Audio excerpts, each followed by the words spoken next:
Hey sen, beni dinle.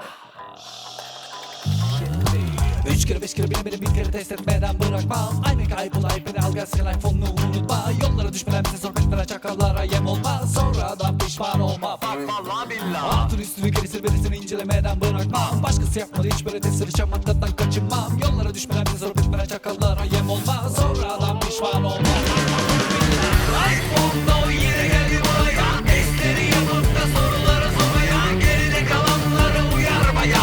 Karşılaştırma yapıp da sonuçları duyurmaya. Elle vicdanına koyup da söyle. Bu testler ne kadar sürecek böyle. iPhone'da deyip de geçme. Bize güvenle yanlışı seçme.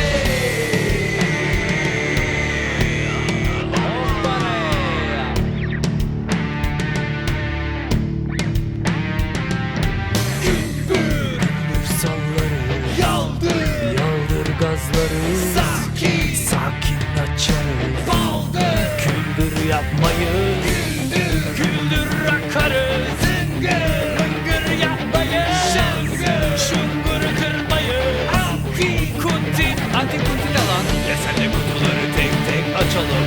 İçinden ne çıkacak hep beraber bakalım. Apple olmuş olmamış hiç fark etmez. iPhone'da bu inceler, incitmez. Üç kere beş kere bile bile bir kere test etmeden bırakma. Hadi kaybolan bir al gel sakın iPhone'unu unutma. Yollara düşmeden bir soru bekleyen çakallara yem olma. Sonradan pişman olma.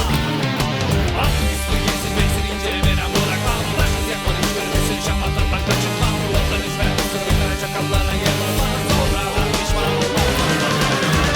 iPhone'da yine geldi buraya. Testleri yapıp da soruları sormaya. Geride kalanları uyarmaya. Karşılaştırma yapıp da sonuçları duyurmaya. Elle vicdanına koyup da söyle. Bu testler ne kadar sürecek böyle. iPhone'da deyip de geçme. Bize güvenle yanlışı seçme. Çocuk televizyonu açıyor. Ben de diyor bisküvit istiyorum diyor.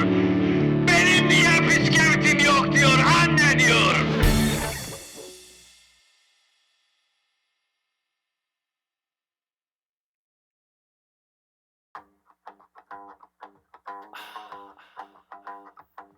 Hey sen, beni dinle. Üç kere beş kere bile bir kere test etmeden